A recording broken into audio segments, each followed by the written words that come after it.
श्री गणेशाय नमः। श्री सरस्वत्यै नमः। श्री गुरुचरण कमलेभ्यो नमः।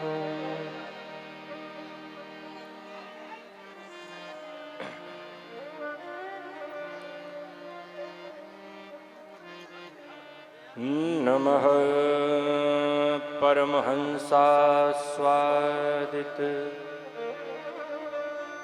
चरण कमल चिन्मकरंदाय भक्त जनमानस निवासाय श्री रामचंद्राय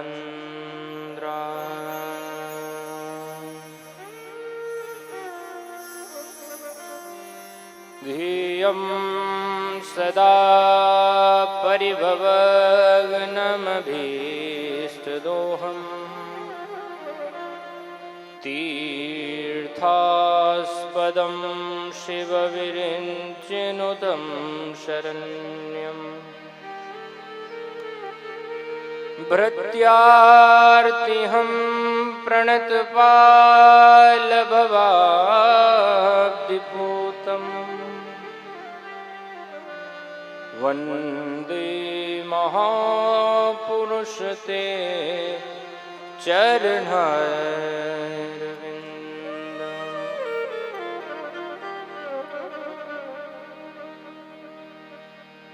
वंशी विभूषित करात् नवनीरदाभात् पीताम्बरादरुणबिम्बफलाधरोष्ठात् पूर्णेन्दुसुन्दर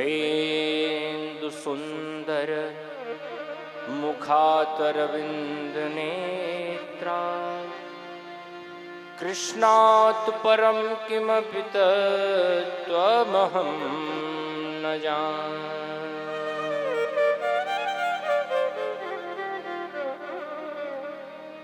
कृष्णाय वासुदेवाय हरये परमात्मने प्रणतक्लेशनाशाय गोविन्दाय नमो नमः। श्री भक्ति भक्त भगवंत गुरु चतुर्नाम बपु एक, इनके पद वंदन किए नाशे विघ्न अनेक। इनके पद वंदन किए नाशे विघ्न अनेक। बोल भागवत भगवान की, श्री वृंदावन बिहारी लाल की, श्री अवध बिहारी सरकार की, सद्गुरुदेव भगवान की, संत भगवान की, गौ माता की, गंगा मैया की, भगवन नाम की जय जय श्री राम।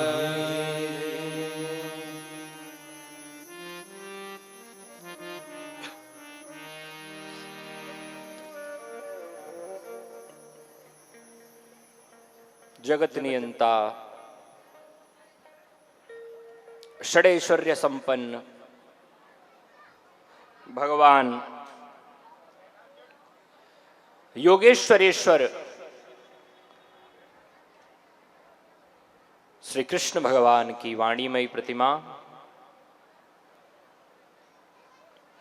श्रीमद् भागवत सप्ताह ज्ञान यज्ञ का यह विराम सत्र आज प्रारंभ हो, उससे पूर्व 2 मिनट भगवान नाम गुनगुना कर मन वाणी को कथा के योग्य हम आप सब बनाएं। प्रेम से सब गुनगुनाएं। श्री कृष्ण गोविंद हरे मुरारे।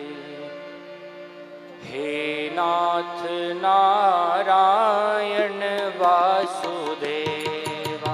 श्री कृष्ण गोविंद हरे मुरारे। हे नाथ नारायण वासुदेवा। श्री कृष्ण गोविंद हरे मुरारे। हे नाथ नारायण वासुदेवा। श्री कृष्ण गोविंद हरे मुरारे। हे नाथ नारायण वासुदेवा। हे नाथ नारायण वासुदेवा।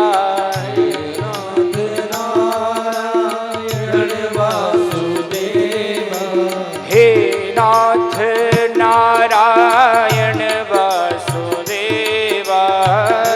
नाथ नारायण वासुदेवा। हे नाथ नारायण वासुदेवा। नाथ नारायण वासुदेवा। जय जय। श्री कृष्ण गोविंद हरे मुरारे। हे नाथ नारायण वासुदेवा। श्री कृष्ण गोविंद हरे मुरारे। नाथ नारायण। प्रेम से दोनों हाथ।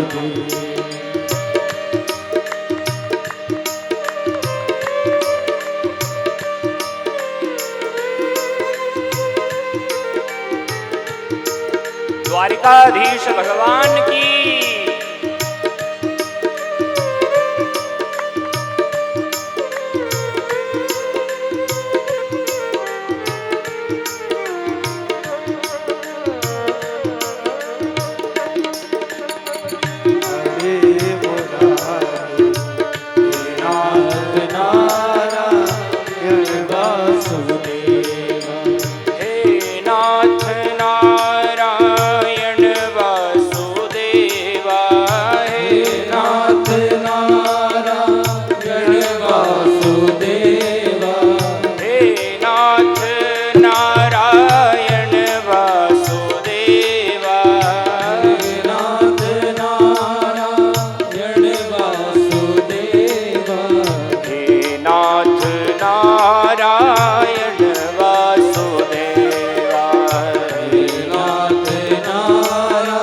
दोनों हाथ उठाओ।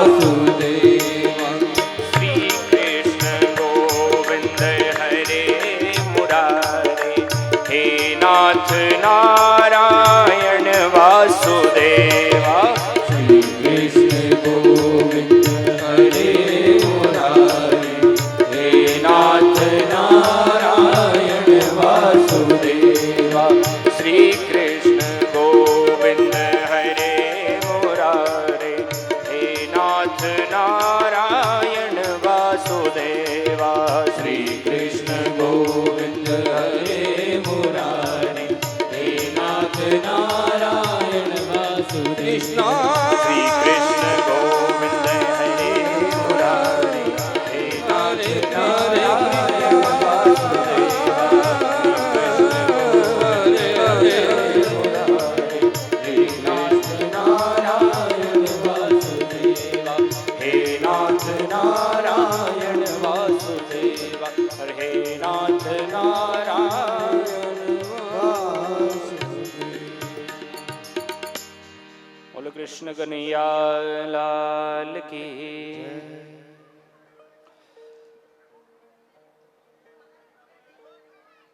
पतित पावनी अकारण करुणामयी सिंधुसार विग्रह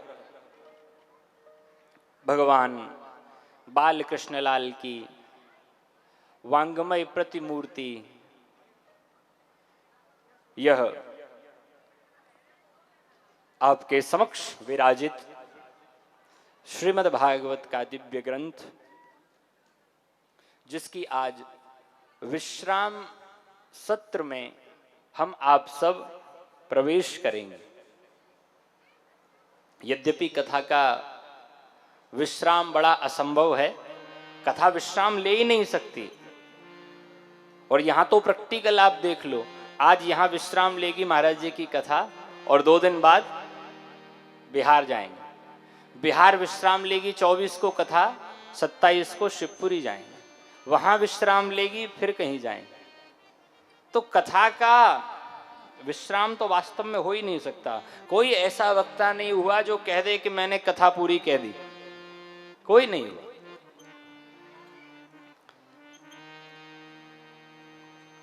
क्योंकि हरि अनंत, हरि कथा अनंता। भागवत में लिखा है स्वयं शेष भगवान, शेषनाग 1000 मुख हैं, 1000 उनके मुख हैं। 1000 मुखों से शेषनाग हजारों वर्ष तक भगवान की कथा का गान करते रहें तो भी उस कथा को पूरा नहीं कर सकते। अनंत है, अपार है, इसका कोई और छोर नहीं है। ऐसी यह दिव्य कथा गंगा आज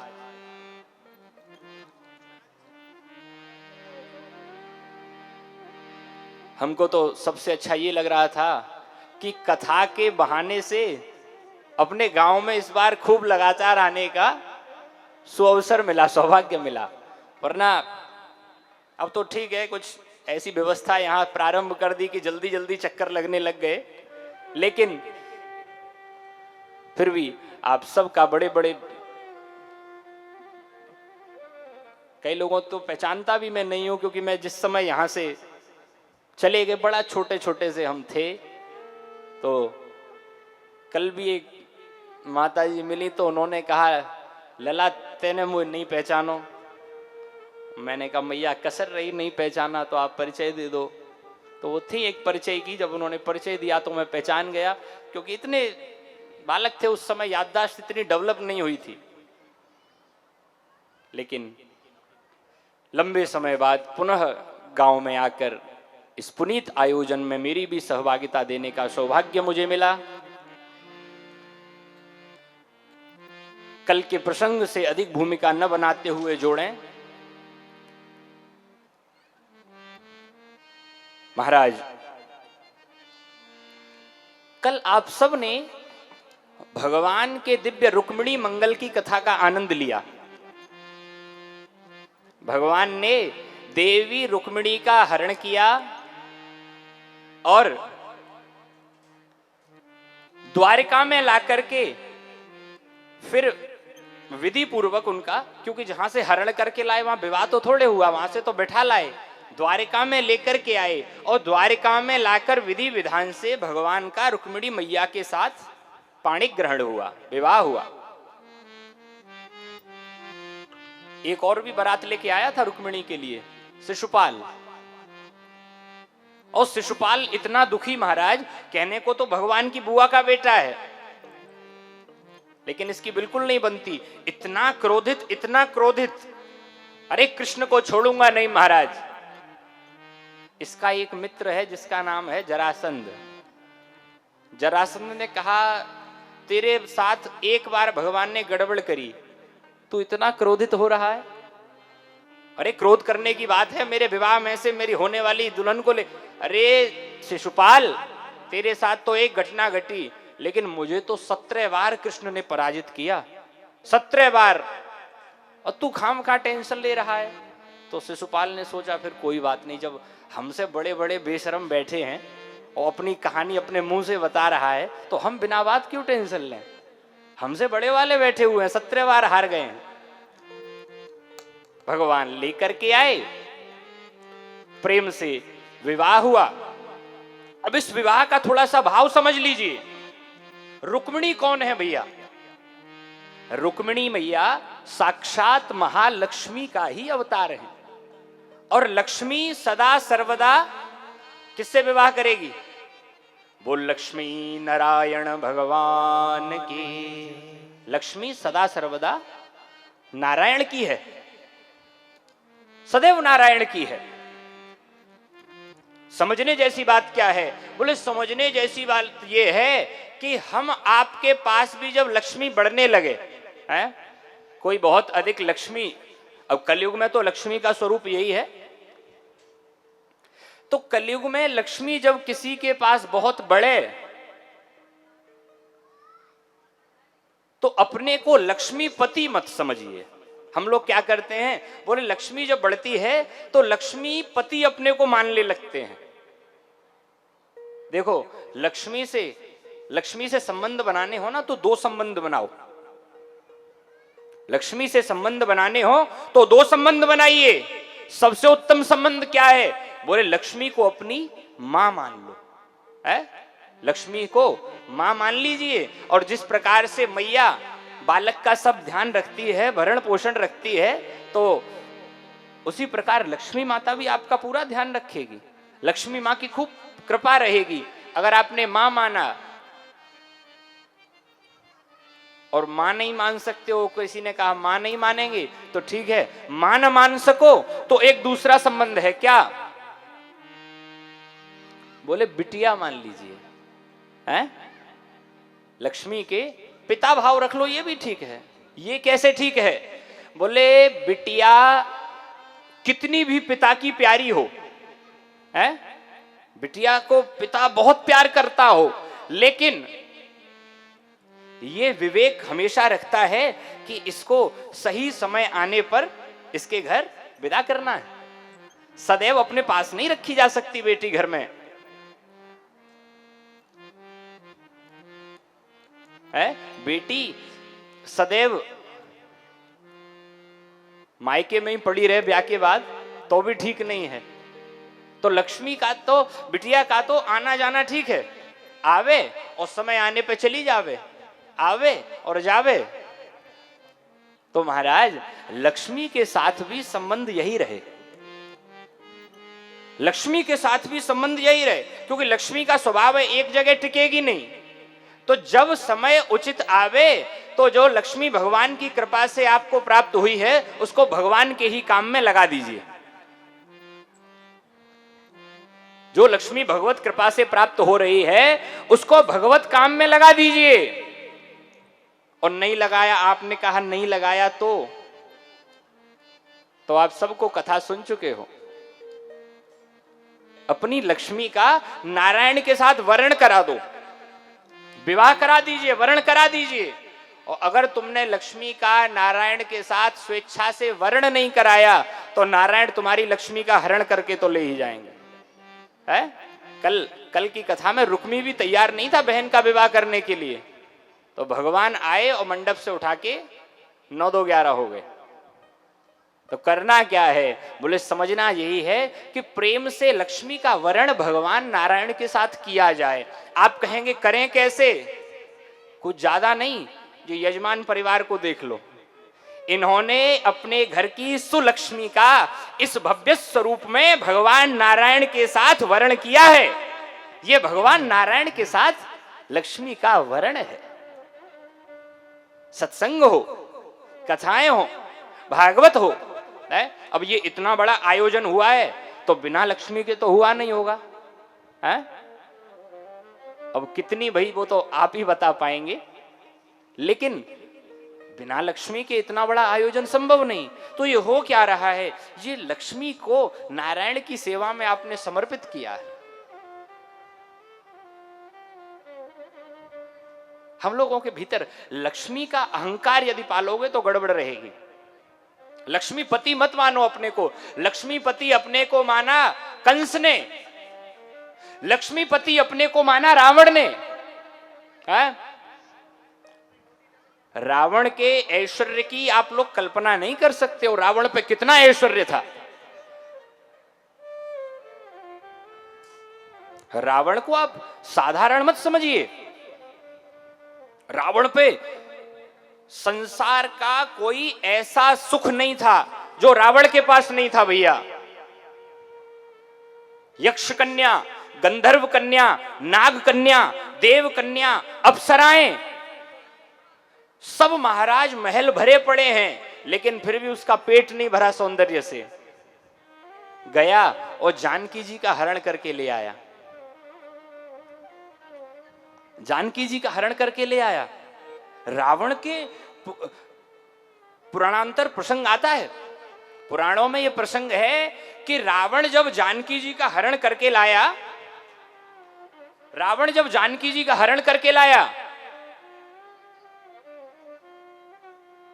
तो महाराज रावण जब हरण करके लाया उस समय आकर के थोड़ा सा थक गया है, मेहनत लगी, लेकर आया, थोड़ा सा विश्राम के लिए गया। और विश्राम के लिए जैसे ही रावण गया तो ब्रह्मा जी का वेद पाठ का समय हो गया है। संत भगवान, रावण को छोटे मोटे वेद पाठियों का पाठ ही नहीं पसंद आता था। रावण महाराज ऐसा बलशाली था कि उसने ब्रह्मा जी को लगा रखा था, बोले आप नित्य मुझे आकर के वेद सुनाएंगे, आप वेद पाठ करेंगे। सो ब्रह्मा जी आकर के महाराज वेद पाठ किए, और जो वेद पाठ ब्रह्मा जी ने प्रारंभ किया, ओम गणानान्त्वा गणपति गुं हवामहे प्रियाणान्त्वा प्रियपति गुं हवामहे निधीनान्त्वा निधि, जो वेद पाठ प्रारंभ किया महाराज, रावण विश्राम में, भीतर से रावण का चपरासी दौड़ता हुआ आया। रावण का चपरा, ए ब्रह्मा, शांत, बिल्कुल शांत। ब्रह्मन न ध्येन शनैश्च समये तूष्णीम बस्तीयताम, शांत रहिए ब्रह्मा जी, तुमको दिखता नहीं है लंकेश विश्राम में है इस समय। महाराज कौन है? ब्रह्मा। और डांट कौन रहा है? रावण का चपरासी डांट रहा है, रावण नहीं डांट रहा खुद। रावण का चपरासी डांट रहा है ब्रह्मा को, ए ब्रह्मा शांत रहिए, तुमको पता नहीं है लंकेश आराम कर रहे हैं। सो महाराज जो डांट पड़ती देखी, तब तक बृहस्पति जी भी पीछे खड़े थे। सो बृहस्पति जी ने आपस में थोड़ी सी देवताओं में खुसर फुसर हुई, बोले देखो क्या समय आ गया है, लंका के राजा का चपरासी है, ब्रह्मा को कैसे फटकार रहा है, ब्रह्मा की फटकार लगा रहा है रावण का नौकर। जो नौकर ने सुना, ए बृहस्पति, स्वल्पम जल्प बृहस्पते जड़मते नैषा सभा वज्रण, ए बृहस्पति शांत बैठ, ये तेरे इंद्र की सभा नहीं है, बकबक कर रहा है, बिल्कुल शांत। अब तो महाराज बृहस्पति जी की ब्रह्मा जी की सिट्टी पिट्टी गुम, ये किसी के संभाले नहीं संभल रहा है, इतना बिगड़ रहा है। सो किसी ने क्या किया, बोले किसी ने नारद जी को इशारा कर दिया, नारद बाबा आप बड़े निपुण हो संगीत कला में है, ये भैया लोग हमारे बैठे हैं, ये अच्छे अच्छे का मूड ठीक कर दें और अच्छे अच्छे ठीक वाले का खराब कर दें, इतना टैलेंट है इनके पास। महाराज नारद जी को जो कहा, नारद जी ने वीणा उठाई, भजमन नारायण नारायण नारायण, जो वीणा उठाई, अब तो महाराज नौकर का टेम्परामेंट बिगड़ गया। ए नारद, वीणा संगर नारद स्तुति कथा, ये स्तुति गाने का समय नहीं है, तुमको कुछ अकल वकल है कि नहीं है? तब तक नारद जी ने क्या किया, बोले नारद जी ने कहा मुझसे नहीं संभलेगा। तो एक गंधर्वों में, जो गंधर्व होते हैं उनमें एक तुम्बरु नाम का गंधर्व है। गंधर्व है, ये गंधर्व महाराज गाने में बड़ा निपुण है। इसकी संगीत कला ऐसी है कि जिसके आगे महाराज राग छेड़ दे तो वो तुम्बरु गंधर्व इतना मीठा गाता है, इतना मीठा गाता है। नारद जी ने कहा हमसे तो काम नहीं हुआ, तुम्बरु को बुलाओ, तुम्बरु आएंगे और इसका मूड 1 मिनट में ठीक कर देंगे, रावण भी प्रसन्न हो जाएगा। जो बुलाया महाराज, ए तुम्बरु क्या अलापकारी दिखा रहा है, तुम सबको समझाया शांत नहीं बैठते हो। अरे महाराज हुआ क्या, क्यों इतने गर्म हो रहे हो? सबने उस चपरासी के हाथ जोड़े, भैया क्यों इतनी गर्मी पकड़ रहा है, बात तो बता। उस चपरासी ने क्या कहा, बोले ब्रह्मन् अध्ययन शनैश्च समये तूष्णीम बस्थीयताम स्वल्पम जल्प बृहस्पते जड़मते नैषा सभा वज्रणः। वीणा संगर नारद स्तुति कथा अलापम अलम तुम्बरो सीता रल्लक भल्ल भग्न हृदय स्वस्थो न लंकेश्वर। आज हमारे महाराज लंकेश जानकी जी के केश रूपी जो भाले हैं ना, उनके बालों के जो भाले हैं, उन भालों को हमारे महाराज के हृदय में उन भालों ने घाव कर दिया है। आज लंकेश स्वस्थ नहीं है। आज हमारे महाराज का थोड़ा स्वास्थ्य ठीक नहीं है। सीता जी के बाल रूपी जो भाले हैं वे उनके हृदय में चुभ गए हैं। वो प्रेम उनको बाधित कर रहा है, इसलिए सब लोग साइड हो जाओ। अब आप कल्पना करो कि जिस रावण का नौकर चपरा, मतलब नौकर महाराज ब्रह्मा जी को, बृहस्पति को, नारद जी को, कल आपने सुना नारद जी की सब जगह पूजा है, देवताओं में जाएं तो पूजा, राक्षसों में जाएं तो पूजा, और ऐसों को भी महाराज वो नौकर डांट लगा रहा है। तो आप रावण की स्थिति सोचो, रावण किस स्तर पे रहा होगा। लेकिन भैया फिर लौट के आ जाओ, वही अभिमान, वही अभिमान, वही अभिमान महाराज, उसी अभिमान के कारण मानस में लिखा है, रहा न को कुल रोवन हारा। कोई रोने वाला नहीं बचा रावण के कुल में। इसलिए हम आप महाराज लक्ष्मी का अभिमान करके बैठ जाएं, बड़ा अपराध हो जाएगा। तो महाराज लक्ष्मी का समय आने पर सदुपयोग हो, भगवत कार्यों में लक्ष्मी लगे। अरे महाराज आप कहोगे कि ये तो महाराज अपनी व्यवस्था के लिए कह रहे हैं कि इनकी कथाएं करवाई जाएं। अरे कथा नहीं, आपकी जहां श्रद्धा हो। नारायण के कई स्वरूप हैं। यज्ञ नारायण है, दरिद्र नारायण है। आपको लगता है ये कथा भागवत तो महाराज हमारा ज्यादा श्रद्धा नहीं, आप दरिद्र सेवा करो, लेकिन फिर दरिद्र में नारायण का दर्शन हो। हम लोग दरिद्र को देख के एहसान समझ लेते हैं कि हम न होते तो इनको कौन महाराज दान दक्षिणा देकर के इनका पालन करता, तो वो थोड़ा सा गड़बड़ हो जाता है। महाराज यहां से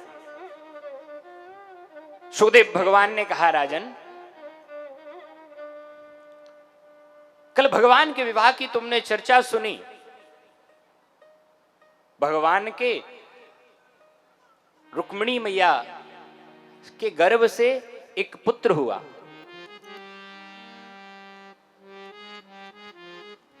नाम है इनका प्रद्युम्न जी। ये प्रद्युम्न जी और कोई नहीं है।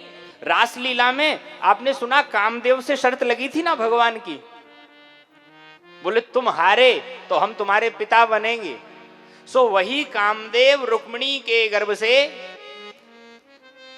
आज महाराज प्रद्युम्न जी के रूप में जन्म लिया है। जय उसने।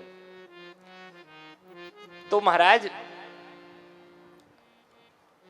कामदेव को जब भगवान भोलेनाथ ने भस्म किया,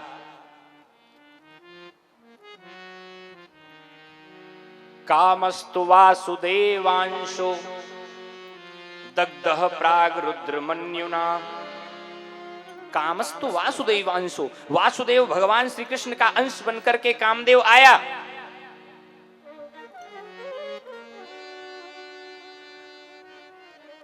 इसने प्रद्युम्न जी के रूप में जन्म लिया, और प्रद्युम्न जी के रूप में जब इसने जन्म लिया महाराज, तो एक संबरासुर नाम का दैत्य है। इस संबरासुर नामक दैत्य के यहां एक बार नारद जी पधारे। तो नारद जी ने कहा, इस दैत्य ने नारद जी से पूछा, नारद बाबा एक बात बताओ। क्या? बोले आप तो केवल इतना बता दो कि मेरा वध कैसे होगा, मुझे मारेगा कौन। देखो दुष्ट आदमी जो होता है वो कोई बढ़िया सवाल कर ही नहीं सकता। दुष्ट व्यक्ति नारद जैसों से भी ऐसे ही सवाल करेगा, हमको कौन मारेगा, हमको अमर बना दो। इसने कहा मुझे कौन मारेगा। नारद जी ने कहा, संबरासुर तेरा वध भगवान श्री कृष्ण के द्वारिकाधीश के पुत्र प्रद्युम्न के द्वारा होगा। जैसे ही इसको पता चला कि प्रद्युम्न के द्वारा मेरा वध होने वाला है, सो गया और सूतिका ग्रह से ही छोटे से प्रद्युम्न जी को उठा लाया। प्रद्युम्न जी ने जन्म लिया, ये दैत्य गया और जाकर के प्रद्युम्न जी को ले आया। अब महाराज क्या हुआ? बोले आकाश मार्ग से ले जा रहा है, इस बालक को मार दूंगा। नारद जी फिर मिल गए। भैया तू इतना बड़ा दैत्य होकर नन्हे से बालक को अपने हाथ से मारेगा, तुझे कितना घोर पाप लगेगा, क्या करें? अरे बोले फेंक दे समुद्र में। नारद जी भगवान की सब लीला संपादित कराने आते हैं। फेंक दे समुद्र में। जो इसने समुद्र में फेंका बालक को, महाराज उस बालक को एक बड़ी विशाल मछली ने निगल लिया। थोड़ा ध्यान से कथा सुनो। उस बालक को एक बड़ी सी मछली ने निगल लिया, और मछली निगली तो थोड़ा सा ध्यान रखिए, सुनते जाइए। उस मछली को कुछ मछुआरों ने अपने जाल में फंसा लिया, और बड़ी विशाल मछली, इतनी विशाल मछली देखी मछुआरे खुश हो गए।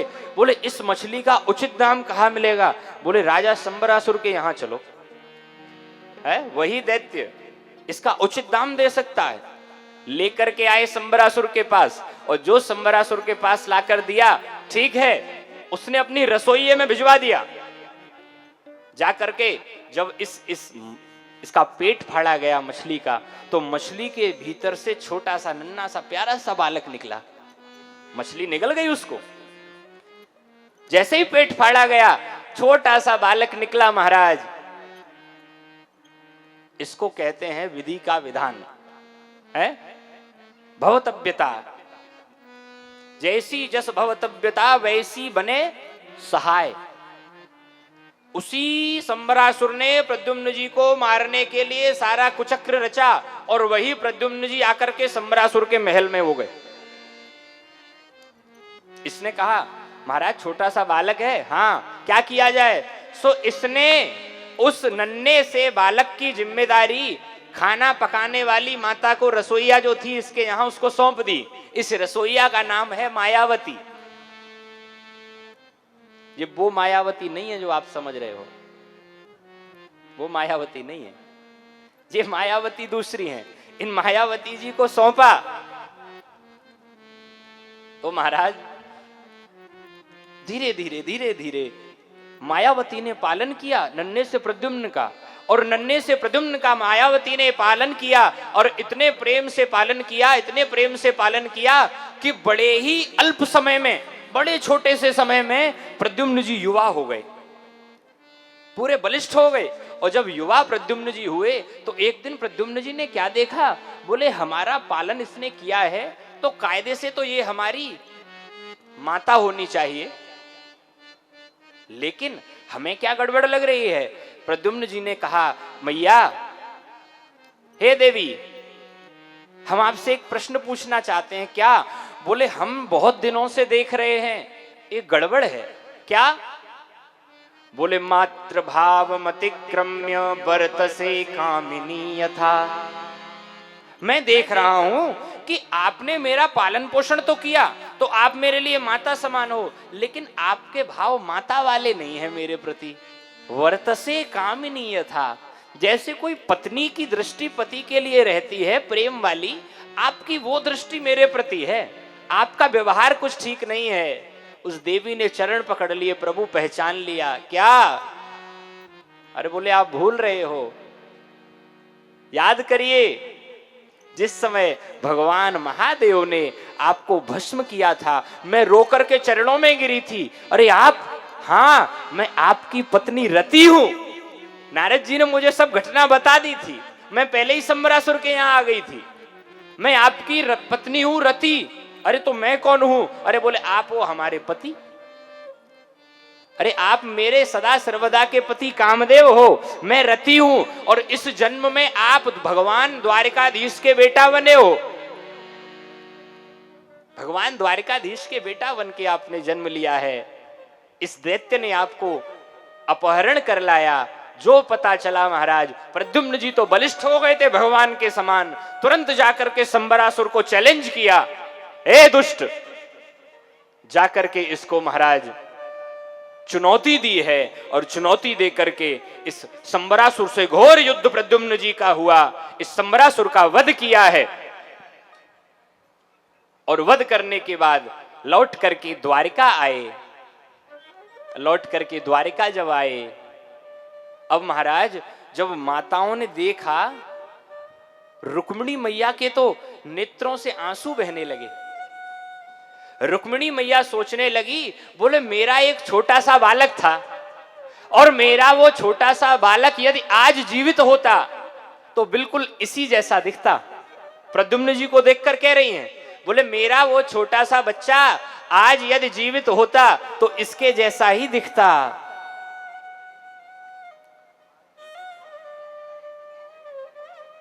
प्रद्युम्न जी ने निवेदन किया, माता मैं ही आपका बालक हूं। हृदय से लगा लिया, ये देवी कौन है? बोले ये आपकी बहुरानी है।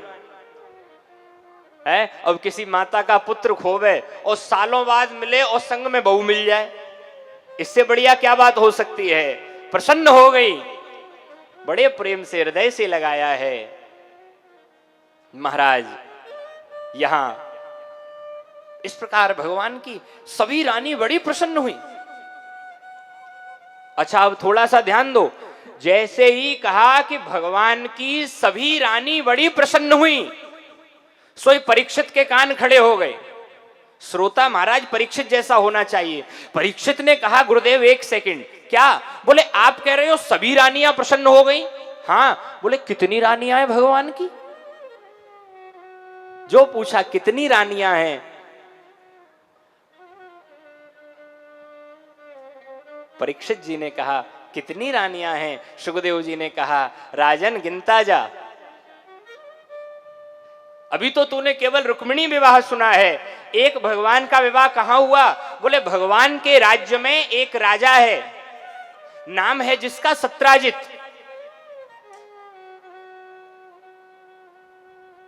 वाह, बोलो वृंदावन बिहारी लाल की जय। मैं तो परिचय कराऊं क्या? परिचय की आवश्यकता आपको है नहीं। हमें आशीर्वाद प्रदान करने देखो हमारे माननीय विधायक जी और हमारे परिवार के ही मेरे बड़े भाई साहब पधारे हैं। आप सबका इस ज्ञान सत्र में हार्दिक स्वागत।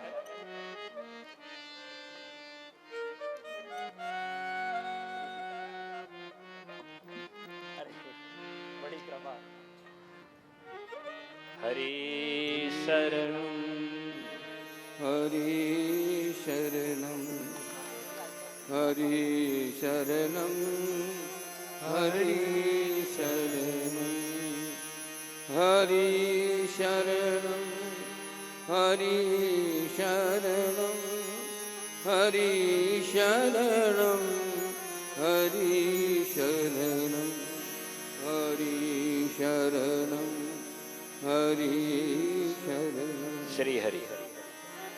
महाराज पुनः लौटे प्रसंग की ओर। एक सत्राजित नाम का राजा भगवान के राज्य में है और इस राजा सूर्य का बड़ा उपासक है और इस सूर्य के उपासक राजा को सूर्य ने प्रसन्न होकर एक मणि प्रदान कर दी और वो मणि जो है इस राजा को 8 भार सोना नित्य देती है। कितना? 8 भार। अब ये भार की गणना को लेकर बड़ा महाराज कंफ्यूजन है। कोई तो कहता है एक भार में होते हैं 40 किलो। आपके यहां मन में 40 किलो होते हैं, एक मन यूनिट जो होता है गांव में उसमें 40 किलो। तो भार माने 40 किलो सोना देती है, तो इस हिसाब से 8 भार मतलब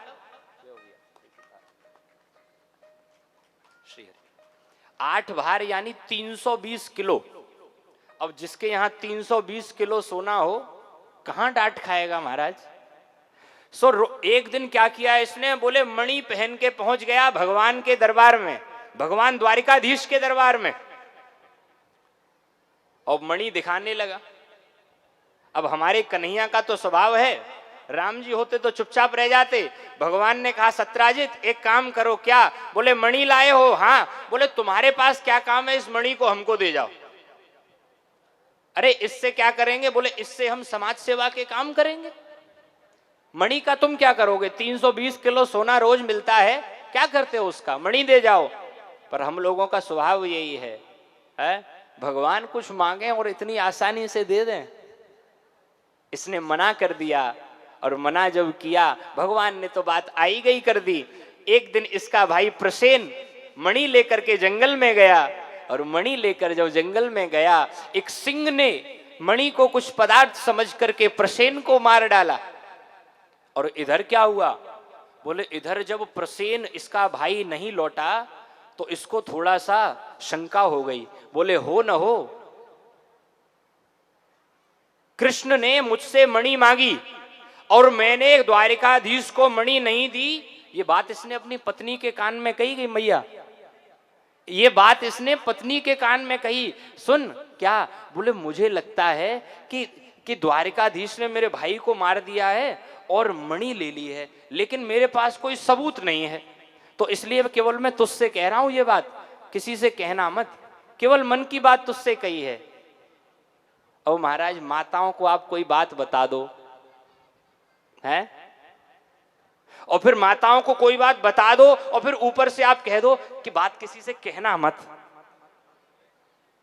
आप कह दो केवल इतनी बात। सत्यराजित की पत्नी ने कहा, आप, मैं और आप तो दो जिसमें एक जान है, आपकी बात काट सकती हूं। तो महाराज 3-4 दिन तो इसने नहीं कहा किसी से।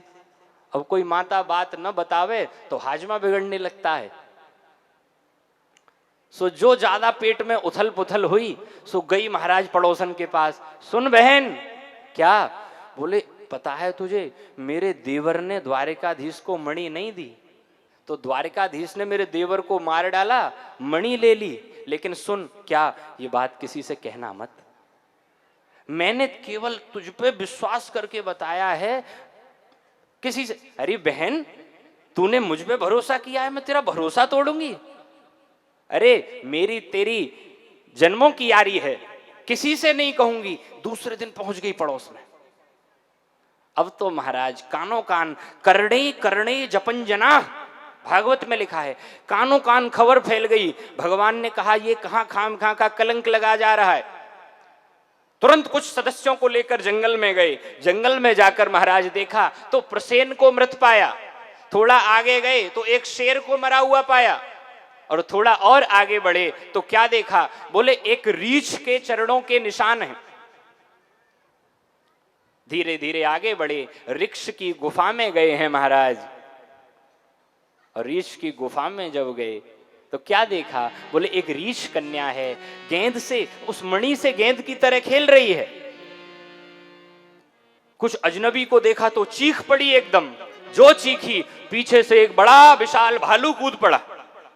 भगवान की पीठ में जो प्रहार किया, भगवान ने भी देखा कौन है इतना बलवान, विशाल रीछ खड़ा है। कोई और नहीं है महाराज, रामावतार के जामवंत जी ही रीछ रूप में उपस्थित हैं। जामवंत जी कहां से आ गए? जब रावण से युद्ध हो गया है, राम रावण का जो युद्ध हुआ महाराज, भीषण युद्ध हुआ। और उस भीषण युद्ध में जब युद्ध समाप्त हो गया तो भगवान ने सबसे पूछा, आपकी कोई इच्छा, आपकी कोई इच्छा, आपकी कोई इच्छा। सबने कहा महाराज खूब आनंद हुआ। जामवंत जी एक जगह नीचे मुंह लटकाए खड़े। क्या हुआ जामवंत जी? अरे बोले महाराज आनंद तो खूब रहा, लेकिन हमारी थोड़ी लड़ने की जो इच्छा थी वो पूरी नहीं हो पाई। अरे क्या, रावण को आपने निपटा दिया, मेघनाथ को लक्ष्मण जी ने निपटा दिया, कुंभकर्ण को आपने मार डाला, हनुमान जी ने कुछ मार डाले, हमारे लिए कोई बचा ही नहीं। तो क्या चाहते हो? बोले आपके जैसा कोई योद्धा मिले तब कुछ लड़ाई का आनंद आए। भगवान ने कहा अभी तो कोई बात नहीं, अभी हमारी पार्टी के हो, लोग कहेंगे कि पहले शामिल किया और फिर कूट कूट के महाराज द्वापर में आना। द्वापर में महाराज आज भगवान का और जामवंत जी का 27 दिन युद्ध चला, और 27 दिन युद्ध चला, 28वें दिन तक महाराज मार मार करके जामवंत जी की नस नस ढीली कर दी। अब तो जामवंत जी कराहने लगे, प्रभु मैं पहचान गया, आप वही मेरे धनुषधारी हो। लेकिन सरकार इस समय ये आपका स्वरूप कैसा है? घुंघराले बाल हैं, टेढ़ी आपकी टांग है, अधरों पे आपके बंसी है, ये हमको जमा नहीं, आप तो हमको वैसे ही दर्शन दीजिए। और महाराज भक्त की पुकार पर आज कृष्ण भये रघुनाथ, आज भगवान श्री कृष्ण ने राम रूप में जामवंत जी को दर्शन दिया। कहा सरकार कैसे आना हुआ? अरे बोले ये बिटिया मणि से खेल रही है, इसको वापस दो। ये नहीं दे पाऊंगा। क्यों नहीं दे पाओगे? अरे बोले ये मणि तो मैंने अपनी बेटी को दे दी, और पिता जब कोई चीज एक बार पुत्री को दे दे तो वापस नहीं लेता। अरे मणि तो हम लेके जाएंगे, कुछ तो उपाय करो। बोले महाराज उपाय है क्या? बोले मणि तो ले जाओ पहले, उससे पहले बिटिया ले जाओ।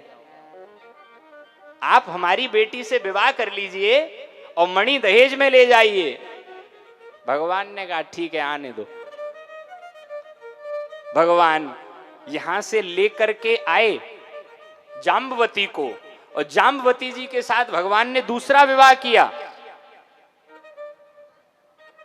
जैसे ही लेके आए मणि ला करके सत्यराजित को दी। भैया तेरी मणि ये रही, तूने खाम खा हमको डाउट में, कलंक में डाल दिया। अपनी मणि पकड़।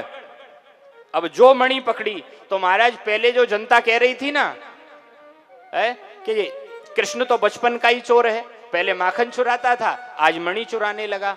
तुरंत जनता की हवा पलट गई। तुरंत जनता की हवा पलट गई। अरे ये इतना दुष्ट राजा है? इतना दुष्ट है, बताओ द्वारिकाधीश को कलंक लगा रहा है। पब्लिक की हवा का महाराज कुछ पता नहीं है। पब्लिक की हवा का कुछ नहीं कह सकते, और पब्लिक की हवा के बारे में आप राजनीतिक लोग ज्यादा बता सकते हैं। पब्लिक की हवा का कुछ नहीं कहा जा सकता। हवा का रुख कब किस ओर मुड़ जाए, अप्रत्याशित घटनाएं घटित हो जाए महाराज, जिसकी कोई कल्पना भी न करे। देखो हवा का उल्टा क्या होता है? हवा का उल्टा होता है वाह। तो हवा पलटी तो 1 मिनट में वाह वाह, और दूसरी तरफ पलटी तो 1 मिनट में आह आह। 1 मिनट में आह से वाह तक पहुंचा दे। तो जनता ने जो सुना कि मणि मिल गई, सबने कहा बोले ये राजा बड़ा दुष्ट है। पहले कह रहे थे कि भगवान चोर हैं। सत्यराजित ने कहा महाराज बड़ी गालियां खा ली मैंने, क्या करें? बोले प्रभु गालियों से बचाओ। अरे हम कैसे बचाएं, तुमने हमको कलंक लगाया। बोले एक उपाय है। क्या? बोले हमारे एक कन्या है, उससे आप विवाह कर लो, हम आपके ससुर, और फिर आपके ससुर को कौन गाली देगा? ऐसा ही हुआ, और सत्यराजित की पुत्री सत्यभामा के साथ भगवान का तीसरा विवाह हो गया। महाराज भगवान प्रेम से सब रानियों को मिले। एक बार थोड़ा सा कुछ गुनगुना लें, तब थोड़ा सा कथा प्रसंग को आगे लेकर चलेंगे। मेरे प्राणेश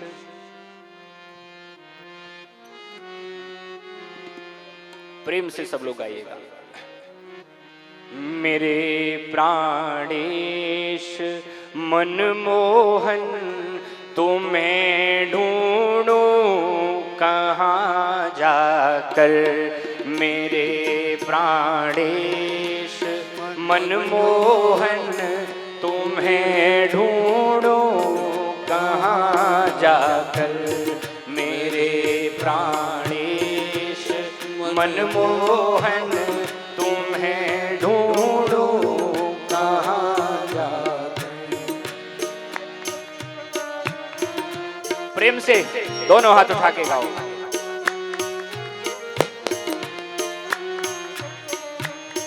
मेरे प्राणेश मनमोहन तुम्हें ढूंढूं कहाँ जाकर। मेरे प्राणेश मनमोहन तुम्हें ढूंढूं कहाँ जाकर। बड़ा बेचैन हूँ तुम बिन, जरा देखो मुझे आकर। बड़ा बेचैन हूँ तुम बिन, जरा देखो प्रेम से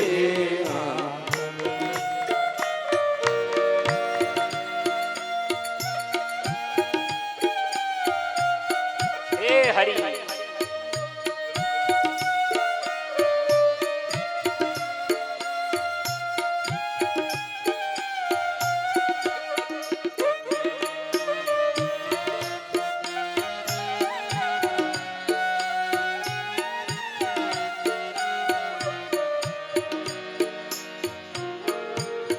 तुम्हारी याद आते ही झड़ियाँ सूखी लग जाती तुम्हारी याद आते ही झड़ियाँ सूखी लग जाती तुम्हारी याद आते ही झड़ियाँ सूखी लग जाती तुम्हारी याद आते ही झड़ियाँ सूखी लग जाती तो फिर दिल में आता है कि मर जाऊं जहर खाकर।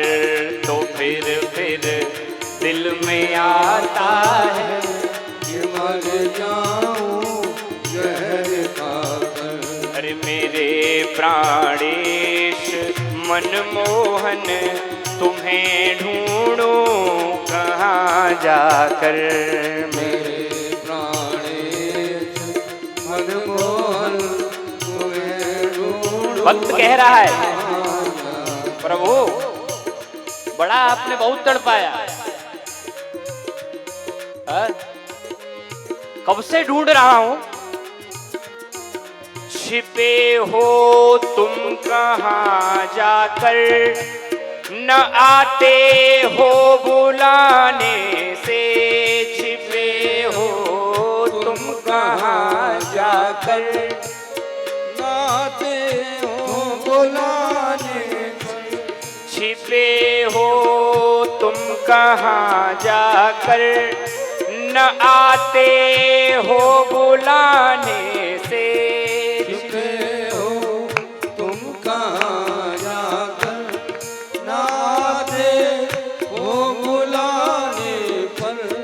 मजा क्या तुमको आता है, अरे मुझे इस तौर तड़पा कर। मजा क्या तुमको आता है, मुझे इस तौर तड़पा कर। मेरे प्राणेश मनमोहन तुम्हें ढूंढूं कहाँ जाकर। मेरे प्राणेश मनमोहन तुम्हें ढूंढूं एक अंतिम बात और सुन लो। प्रार्थना दास की तुमसे यही कर जोर दोनों है। प्रार्थना दास की तुमसे यही कर जोर दोनों है। प्रार्थना दास की तुमसे यही कर जोर दोनों है। प्रार्थना दास की तुमसे यही कर जोर दो। केवल एक ही प्रार्थना है, क्या? लिपट जाऊं तुम्ही से मैं, तुम्हें आनंद घन पाकर।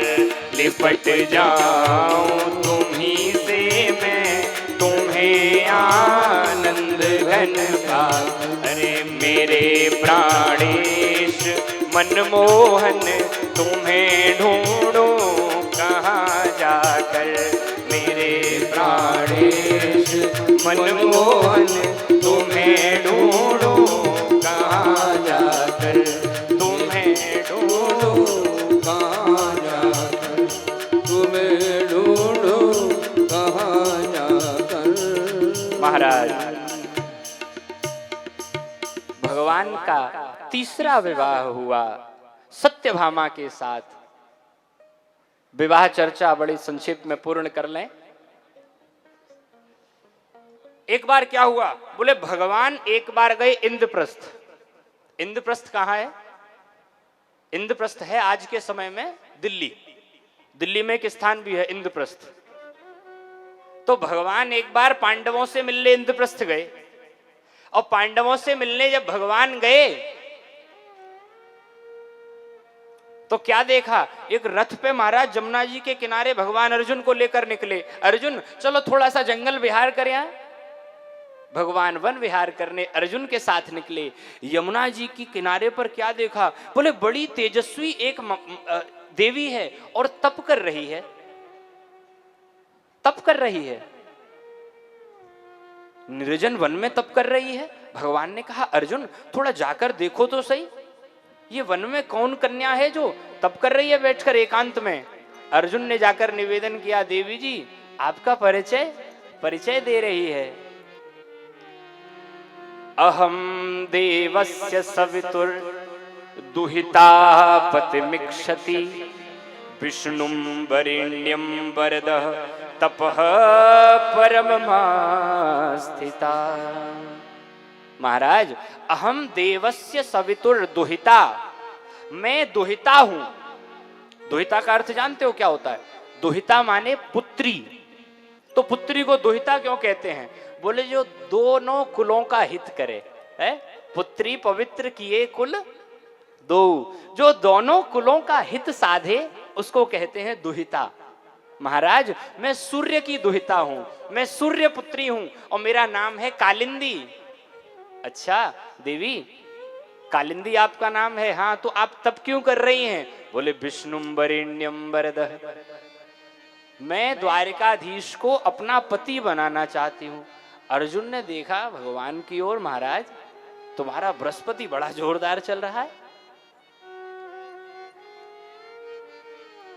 अरे ले आ, इसकी भावना का मैं अपमान नहीं करूंगा।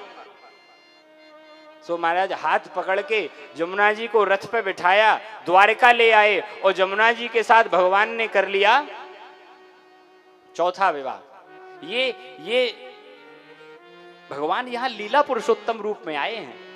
मर्यादा पुरुषोत्तम में जहां जहां कमी रह गई, मर्यादा में बड़ा मर्यादाएं होती हैं है? राम जी के रूप में जब भगवान आए तो राजा के बेटा बने।